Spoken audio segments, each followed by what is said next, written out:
I'll also be announcing a cap and trade emissions trading system.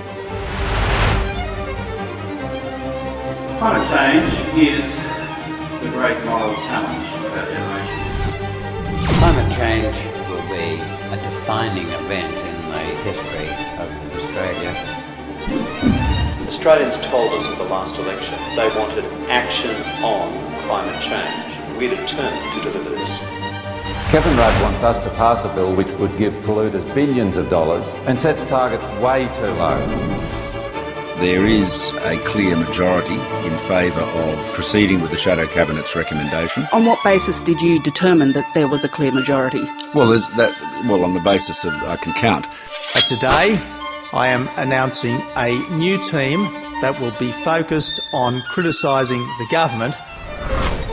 We are likely to see a continued campaign from those in the coalition who don't want action on this issue. Julie Gillard and Wayne Swan convince you to shelve the CPRA? Yes, but I accept full responsibility for the decision. I believed that a good government was losing its way.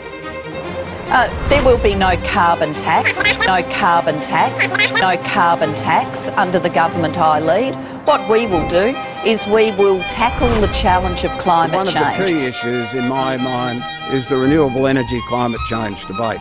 I want our economy to transform to a clean energy economy, and I want us to cut carbon pollution at the lowest possible cost. Carbon tax that will put $300 a year on your power bill just for starters. A carbon tax that will put 6.5 cents a litre on your petrol bill just for starters. A carbon tax that will cost 126,000 jobs in regional Australia just for starters. A carbon tax that will close down the steel industry, the aluminium industry, the cement industry and the motor industry just for starters.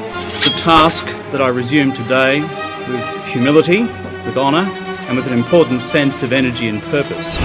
The government of Australia has changed. This morning, Minister Hunt informed me that the Climate Commission had been abolished. Today, the tax that you voted to get rid of is finally gone. Greg Hunt must have performed some Jedi mind trick to get Clive Palmer to sign up to this.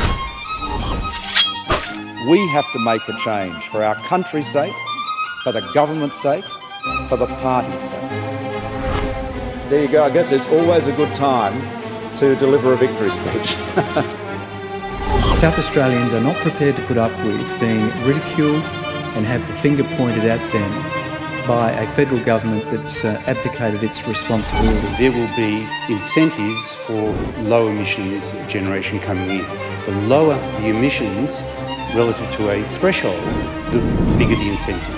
I think we're all sick of the hyper-partisanship and the mistruths that have characterised this debate. The legislation to move forward with the emissions component of the National Energy Guarantee will not be able to pass the House of Representatives. We will provide the stability and the unity and the direction and the purpose that the Australian people expect of us as leaders, both of our party and as of our great nation.